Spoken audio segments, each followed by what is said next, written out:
اليوم أغلبنا عم بيعاني من موضوع اسمه الإشغال. يعني أي شيء بينعرض علينا، مثلا عمل إضافي، قصة إضافية، فكرة إضافية، بنحس إنه نحن أكبر من طاقتنا، أكبر من حجمنا، ما عنا جلادة، ما لنا قادرين، وكأنه في عنا حالة من هيك الامتلاء، بس ما بنعرف على شو. على أرض الواقع القصص اللي عم نعملها ما لهي الدرجة، ولكن نحن من جوا شيء مسكر تماما ومن برا مو هالقد، وكأنه صاير راسنا مثل هيك فندق بحجوزات كاملة.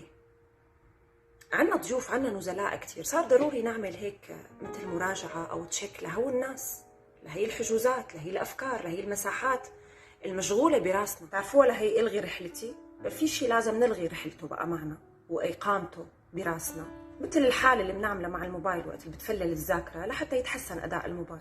لأنه ببساطة الحياة والسوشيال ميديا عم بتحطنا بمكان إنه نحن لازم نعرف كل شيء، لازم نشارك بكل شيء، لازم نتفاعل مع كل شيء. لا، فينا اليوم نختار إنه أنا واحد من الناس مثلا موضوع الأخبار والترندات والتخويف وكل هاي السير ما بتعني لي، ما بدي أعرف شو رح يصير. يعني إذا عرفت رح تدخل فكرة هي بالغالب غير مهمة ومانا مؤثرة بحياتي، هي بس في حدا بده يعني اتأثر وأنا لازم أختار بقى إنه ما أتأثر. المهم رح تدخل فكرة، رح تحجز مكان لإلها، غرفة إقامة براسي، رح تنتج مشاعر، فرح ينحجز كمية طاقة لفكرة بالأساس هي ما بتعني لي، وعلى أرض الواقع أنا ما عملت شيء، أنا بس تم إشغالي، بس أنا في شيء براسي عم يشتغل وأنا ما بعرف شو سببه.